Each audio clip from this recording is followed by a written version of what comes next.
Hello all, welcome back to automate dream job. So இப்போ இந்த செஷன்ல நம்ம ஜாவா ஸ்கிரிப்ட்ல என்ன டாபிக் நெக்ஸ்ட் பார்க்க போறோம்னா அரேவை பத்தி பார்க்க போறோம்.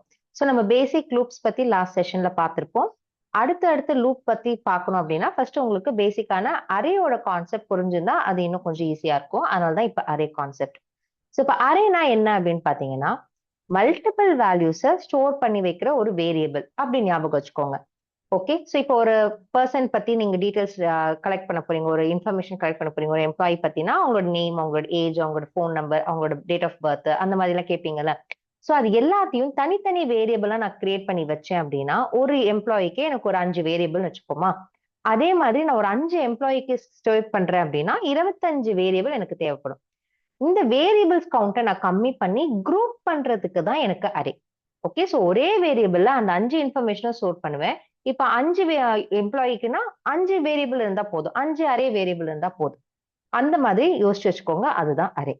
ஓகே, ஸோ இதுல வந்து என்ன பண்ண போறீங்க, லிஸ்ட் ஆஃப் வேல்யூஸ், எவ்வளவு வேல்யூ வேணா கொடுக்கலாம். ஏன்னா அரே வந்து இங்க டைனமிக் சைஸ், ஒரு கான்கிரீட்டான அளவு கிடையாது, இவ்வளவுதான் கொடுக்கணும் அப்படின்னு கிடையாது. 5 வேணா 5 கொடுத்துக்கலாம், 10 டேட்டா வேணா சேவ் பண்ணிக்கலாம், 15 டேட்டா வேணா சேவ் பண்ணிக்கலாம். ஓகே, நீங்க எந்த ஆர்டர்ல கொடுக்குறீங்களோ அந்த ஆர்டர்ல தான் சேவ் ஆகும். அதுதான் ஆர்டர்ட் அப்படின்னு சொல்லுவாங்க. ஓகே, நெக்ஸ்ட் ஒன் வந்து எப்பயுமே இங்க இண்டெக்ஸ் 0ல தான் ஆரம்பிக்கும். இண்டெக்ஸ்னா என்ன அப்படின்னு பாத்தீங்கன்னா நீங்க எலிமெண்ட்டை கவுண்ட் பண்றது 1 2 3 கவுண்ட் பண்ண மாட்டீங்க, 0 1 2 3 அப்படிதான் கவுண்ட் பண்ணுவீங்க. ஓகே, நெக்ஸ்ட் ஜேஎஸ்ல ஜாவா ஸ்கிரிப்ட்ல அரே வந்து ஹெட்ரோஜீனியஸ் அப்படின்னா என்ன அப்படின்னா, யூஸ்வலா நீங்க பாத்தீங்கன்னா ஜாவா படிச்சிருந்தீங்கன்னா ஜாவால அரே வந்து ஒரே டைப் ஆஃப் வேல்யூஸை மட்டும் தான் ஸ்டோர் பண்ண முடியும். இப்ப நான் 10 வேல்யூ ஸ்டோர் பண்ணேன்னா 10 வேல்யூவும் ஒரே டேட்டா டைப்பா இருக்கணும். ஒன்னு நம்பரா இருக்கணும், இல்ல ஸ்ட்ரிங்கா இருக்கணும், இல்ல ஃப்ளோட்டா இருக்கணும், இல்ல டபுளா இருக்கணும். இங்க அப்படி கிடையாது. இங்க நோ ரெஸ்ட்ரிக்ஷன். நீங்க ஒரு நம்பர், ஒரு ஸ்ட்ரிங், ஒரு ஆப்ஜெக்ட், இல்ல ஒரு அரேவே கூட நீங்க வந்து ஸ்டோர் பண்ணலாம் ஒரு அரேக்குள்ள. ஓகே, ஸோ இதெல்லாம் தான் வந்து உங்களுக்கு யூஸ்ஃபுல்லா இருக்கும். ஸோ இப்போ இது எப்படி ப்ராக்டிக்கலா பாக்குறது அப்படின்னு பார்க்கலாம். நான் வந்து ஒரு ஃபைலை கிரியேட் பண்றேன், array concepts .js.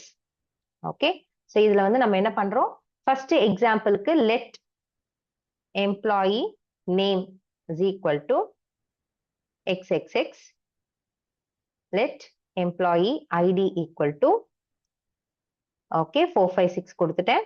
Next let emp age is equal to 20. Okay, next one வந்து let employee city equal to Delhi. Okay, so இப்படி கொடுத்துட்டேன். ஃபைன். ஸோ இப்போ நம்ம என்ன பண்றோம், நான் இது எல்லாமே ஒரு எம்ப்ளாயி பத்தின டேட்டா தான். ஸோ இதை நம்ம வந்து எப்படி குரூப் பண்ணலாம் அப்படின்னு பார்த்தீங்கன்னா அரே ஒன்று கிரியேட் பண்ணிக்கலாம். ஸோ அரே கிரியேட் பண்ணீங்கன்னா எம்ப்ளாயி அப்படின்னு ஒரு அரே கிரியேட் பண்றேன். இதுக்குள்ள நான் ஸ்கொயர் பிராக்கெட்குள்ள இங்க என்னென்ன வேல்யூ கொடுத்துருக்கேனோ அதை அப்படியே நான் இங்க போட்டுக்கலாம். ஸோ xxx, 20, 456, டபுள் கோட்ஸ்குள்ள டெல்லி. ஓகே, நான் இங்க வந்து டபுள் கோட்ஸை மிஸ் பண்ணிட்டேன். ஃபைன். ஸோ இதை வந்து நம்ம இப்படி பண்ணலாம். எப்பயுமே அரேவோட கீவேர்ட் வந்து கான்ஸ்டா இருக்கும். ஓகேவா, இதுதான் வந்து காமன் ப்ராக்டிஸ். ஒரு அரேவை நீங்க டிக்ளேர் பண்ணணும்னா கான்ஸ்ட் கீவேர்ட் வச்சு தான் டிக்ளேர் பண்ணணும். ஸோ இதுதான் அரே. ஓகே, ஸோ இது இப்படியும் நீங்க எழுதலாம், இல்ல நான் வந்து ஸ்பிளிட் பண்ணி எழுதணும் அப்படின்னாலும் ஸ்பிளிட் பண்ணி எழுதிக்கலாம், அதாவது மல்டி லைன்ல எழுதணும்னாலும் எழுதிக்கலாம். ஓகேவா, ஜஸ்ட் இப்படி நீங்க என்டர் கொடுத்தீங்கனாலே போதும், அவ்வளவுதான். ஸோ இதுவுமே உங்களுக்கு ஒரே அரேவை தான் வந்து காட்ட போகுது. ஓகே, ஸோ நம்மளோட கம்ஃபர்டபுளுக்கு நம்ம எப்படி வேணா எழுதிக்கலாம். ஃபைன், இது முடிஞ்சுதா. நெக்ஸ்ட் ஒன் வந்து பாத்தீங்க அப்படின்னா சம்டைம் எனக்கு அரே கிரியேட் பண்ணும்பொழுது அதுல என்ன டேட்டா போடணும்னே எனக்கு வந்து தெரியாது. So for example project detail வச்சுக்கலாம். இப்போ ஒரு எம்ப்ளாயி வந்து வராங்க அப்படின்னா, புதுசா இருக்காங்கன்னா அவங்கள வந்து பெஞ்ச்ல உட்கார வைக்கங்க. ப்ராஜெக்ட் வந்து கிடைக்கல அப்படின்னா ப்ராஜெக்ட் டீட்டெயில் என்னால ஒண்ணுமே கொடுக்க முடியாது. ஸோ அப்ப நான் என்ன பண்ணுவேன், அதை எம்டி அரேவா கிரியேட் பண்ணிப்பேன். ஸோ எம்டி அரேவா கிரியேட் பண்ணிட்டு அதுக்கப்புறம் கூட நான் டேட்டா கொடுக்கலாம். ஸோ ஒன்னு நம்ம வந்து இந்த டிக்ளேர் பண்ணும்பொழுதே இனிஷியலைஸ் பண்ணிக்கலாம், இல்ல அப்படின்னா லேட்டர் பாயிண்ட்லயும் இனிஷியலைஸ் பண்ணிக்கலாம். ஸோ எப்படி பண்ணணும் அப்படின்னா நம்ம இங்கதான் வந்து இண்டெக்ஸ் கான்செப்ட் வருது. ஸோ ப்ராஜெக்ட் டீட்டெயில் ஒரு அரே கிரியேட் பண்ணிட்டு அந்த டேட்டா வந்து கொடுக்கும்போது எந்த இடத்துல எந்த டேட்டா போடுறது அப்படிங்கிற ஒரு ப்ராப்ளம் வரும். ஓகே, ஸோ ப்ராஜெக்ட் டீடைல்ஸோட 0 பொசிஷன் இதுதான் இண்டெக்ஸ். 0 இண்டெக்ஸ்ல எனக்கு ப்ராஜெக்ட் நேம் வந்து போடு. ஓகே, நெக்ஸ்ட் ஒன் வந்து ப்ராஜெக்ட் டீடைலோட ஃபர்ஸ்ட் பொசிஷன்ல எனக்கு ப்ராஜெக்டோட பில்லிங் போடு. Okay, so time and time billing போடுறேன், time based billing. Okay, so project டீடைல்ஸோட தேர்ட்ல எனக்கு ப்ராஜெக்ட் மேனேஜரோட பேர் போடு. ஓகே, ஸோ இந்த மாதிரி நம்ம ஏதாவது ஒரு ப்ராஜெக்ட் டீடைல்ஸ் கொடுக்குறேன் அப்படின்னா நான் இந்த மாதிரி கிரியேட் பண்ணிக்கலாம். ஸோ ஃபர்ஸ்ட் நான் கிரியேட் பண்ணும்போது எனக்கு என்ன டேட்டான்னு தெரியலனாலும் லேட்டர் பாயிண்ட் ஆஃப் டைம்ல நீங்க இதை மாத்திக்கலாம். ஸோ இது வந்து நெக்ஸ்ட் வேரியேஷன். அதுக்கு அடுத்த வேரியேஷன் என்னன்னு பாத்தீங்கன்னா ஜாவா ஸ்கிரிப்ட்ல நியூ கீவேர்டு வச்சும் நீங்க வந்து நம்மளோட அரேவை கிரியேட் பண்ணிக்கலாம். ஸோ ஃபார் எக்ஸாம்பிள் கான்ஸ்ட்ல நான் என்ன பண்றேன், பர்சனல் டேட்டா அப்படின்னு சும்மா வச்சிருக்கேன். Okay, equal to new array. இதுக்குள்ள உங்களுக்கு ஒவ்வொரு டேட்டாவும் நீங்க வந்து கொடுத்துக்கலாம். ஸோ நேம் வந்து XYZ. ஓகே, ஐடி வந்து இது சும்மா இப்படி கொடுக்குறேன் அப்படின்னா நான் 2 டேட்டா தான் போட போறேன். இப்படியும் நீங்க வந்து கிரியேட் பண்ணலாம். ஓகேவா, பட் நியூன்ற கீவேர்ட் கிரியேட் பண்ணணும்னு அவசியம் இல்லை. வேணும்னா நம்ம கிரியேட் பண்ணிக்கலாம். சிம்பிளிசிட்டிக்காகவும் ரீடபிலிட்டிக்காகவும் எக்ஸிகியூஷன் ஸ்பீடுக்காகவும் நம்ம என்ன பண்றோம், நியூ கீவேர்டை வந்து யூஸ் பண்ண மாட்டோம்.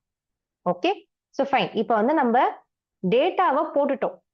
ஓகே, டேட்டாவை எப்படி போடுறதுன்னு நம்ம பார்த்துட்டோம். டேட்டாவை எப்படி எடுக்கிறது. ஓகே, ஸோ டேட்டாவை எப்படி எடுக்கிறதுன்னு பார்த்தீங்கன்னா console.logல நான் என்ன பண்ண போறேன், எனக்கு EMP1ஓட செகண்ட் டேட்டா வேணும். செகண்ட் டேட்டானா இந்த 20 வேணும் அப்படின்னா நம்ம இண்டெக்ஸ் ஸ்டார்ட்ஸ் ஃப்ரம் 0, அதனால செகண்ட் டேட்டாங்கிறது இங்க 1ன்னு ஆயிடும். ஸோ இது 1ன்னு போட்டிங்கன்னா உங்களுக்கு பிரிண்ட் ஆயிடும். இல்ல எனக்கு மொத்தமா எல்லாமே வேணும், என்னென்னலாம் அங்க இருக்கோ அது எல்லாமே வேணும் அப்படின்னா நம்ம EMP அப்படி போட்டுடலாம். ஸோ இப்போ நம்ம என்ன பண்ண போறோம், டெர்மினல் போயிட்டு ஓகே, ஸோ நம்ம வந்து ரன் பண்ணி பார்க்க போறோம்.